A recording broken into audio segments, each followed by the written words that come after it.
ছোট্ট সোনামণিরা, এখন আমরা শিখব ব্যঞ্জন বর্ণ।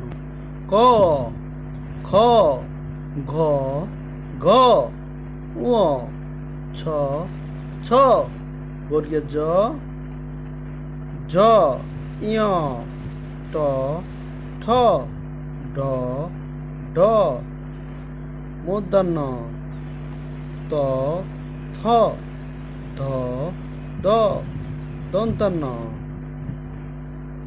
আবার বলছি, ক, খ, গ, ঘ, ঙ, ছ, ছ, বর্গের জ, ঝ, ঞ, ট, ঠ, ড,